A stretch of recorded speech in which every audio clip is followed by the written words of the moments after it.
మీరు తప్పకుండా నియోజకవర్గాల్లో ఒక వారం రోజులు పర్యటన చేసి దాడులు జరిగినటువంటి మన నాయకుల మీద కానీ కార్యకర్తలను కానీ మీరు అండగా ఉండాలని, అదేవిధంగా రాబోయే రోజుల్లో నేను కూడా గాయపడినటువంటి తెలుగుదేశం పార్టీ అల్లరి మూకలు చేసినటువంటి దాడుల్లో ఇబ్బంది పడినటువంటి ప్రతి కుటుంబానికి దగ్గరికి నేను వస్తాను, వాళ్ళకి అండగా ఉంటానని చెప్పి జగన్మోహన్ రెడ్డి గారు చెప్పారు. అదేవిధంగా మన జరిగినటువంటి ఎన్నికల్లో ఇంత మంచి చేసి ఇన్ని రకాలైనటువంటి సంక్షేమ కార్యక్రమాలు అందించి మనం ఓడిపోయాము. ఇది ఒక మిరాకిల్గా ఉంది. దేశవ్యాప్తంగా కూడా మన దగ్గర ఆధారాలు లేవు, అయినప్పటికీ దేశవ్యాప్తంగా మరి శకుని మామ ఎలా అయితే పాచికలు ఎలా కావాలంటే అలా వేస్తాడో అలా తెలుగుదేశం పార్టీ, జనసేన, బీజేపీ కావాల్సినట్టు అక్కడ పాచికలు పని అని చెప్పి మా పార్టీ కానీ జగన్మోహన్ రెడ్డి గారిది కానీ మాది కానీ అభిప్రాయం. అదేవిధంగా రేపు రాబోయే రోజుల్లో ఈ 6 నెలలు కూడా కొంత టైం ఇచ్చి చూద్దాము. ఆ తర్వాత చంద్రబాబు నాయుడు చెప్పినటువంటి దొంగ హామీలని ఎట్టి పరిస్థితుల్లోనూ నెరవేర్చలేడు. ఎందుకంటే ఇవాళ చూసాం సూపర్ 6 అని పెట్టాడు. ఆ సూపర్ 6లో 18 సంవత్సరాలు దాటినటువంటి ప్రతి మహిళకి 1500 పెన్షన్ ఇస్తానన్నాడు. రేపు 1వ తారీఖు ఇస్తున్నాడా? దాని గురించి మాట్లాడట్లా.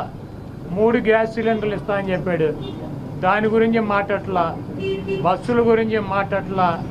అదేవిధంగా బీసీ కానీ, ఎస్సీ కానీ, ఎస్టీ కానీ వర్గాలకి 50 సంవత్సరాలు దాటిన వాళ్ళకి పెన్షన్ ఇస్తానని చెప్పాడు సూపర్ 6లో, దాని గురించి మాట్లాడట్లా. అది ఎప్పుడు ఇస్తాడో చెప్పట్లా. అదేవిధంగా ఇంకోటి 20 లక్షల మందికి నిరుద్యోగులకి ఉద్యోగాలు ఇప్పిస్తాను, ఉద్యోగాలు కనుక ఇప్పించలేకపోతే ఈ లోపు 3000 రూపాయలు నిరుద్యోగ వృత్తి కూడా ఇస్తానని చెప్పి సూపర్ 6లో పెట్టాడు. మొన్న తెలంగాణలో హరీష్ రావు గారు మాట్లాడుతూ చెబుతున్నాడు, చంద్రబాబు నాయుడు గారు చెప్పిన వాగ్దానాన్ని ఏమీ చెప్పాడు. 1000 రూపాయలు ఈయన పెంచింది. ఇప్పుడు వచ్చి 3000 ఆల్రెడీ ఇచ్చేది జగన్మోహన్ రెడ్డి గారు 3000 ఇస్తా అంటే ఈయన వచ్చి 1000 ఇచ్చాడు. మీరు అక్కడ 2000 ఇస్తా అంటే రేవంత్ రెడ్డి 4000 చేయాలి కాబట్టి అక్కడ ఇబ్బంది పడుతూ ఉంటాడు. ఇంకా ఈయన సూపర్ 6 అని చెప్పి ప్రతి మహిళకి 1500 రూపాయలు ఇస్తాడు 18 సంవత్సరాలు దాటిన వాళ్ళకి. మరి ఆ వాగ్దానం ఎప్పుడు చేస్తాడు? రేపు 1వ తారీఖు ఇవ్వరా? కాబట్టి తెలుగుదేశం పార్టీ ఆయన ఇచ్చినటువంటి వాగ్దానాలను, చంద్రబాబు నాయుడు చేసినటువంటి వాగ్దానాలని పక్కదారి పట్టించడానికి ఊరికినే నిన్నేమో పోలవరం వెళ్ళి వచ్చాడు సోమవారం, మళ్ళీ గురువారం ఏమో అమరావతి వెళ్ళి వచ్చి అక్కడ అన్నీ తిరిగి ఈయన కాలక్షేపం కబుర్లు, కాలక్షేపం మాటలు, ఊరికినే ఆయన వెళ్ళి అటు ఇటు తిరిగి రావడం తప్పించి ఎప్పుడు నువ్వు సూపర్ 6 అమలు చేస్తున్నావు స్పష్టంగా చెప్పాలని చెప్పి మేము డిమాండ్ చేస్తున్నాం. Home minister first target Kodali Nani అని కూడా చెప్తున్నారు. ఇప్పుడు ఇది ప్రజాస్వామ్య దేశం. ఎవరిని టార్గెట్ చేసుకున్నప్పుడు నేను పోయినంత మాత్రాన నన్ను టార్గెట్ చేస్తే వైఎస్ఆర్ కాంగ్రెస్ పార్టీ ఏం ఆగదు. జగన్మోహన్ రెడ్డి గారు ఇంటికి కూడా వీళ్ళు ఏం పీకలేరు. నన్ను కాదు జగన్మోహన్ రెడ్డి గారినే టార్గెట్ చేస్తారు.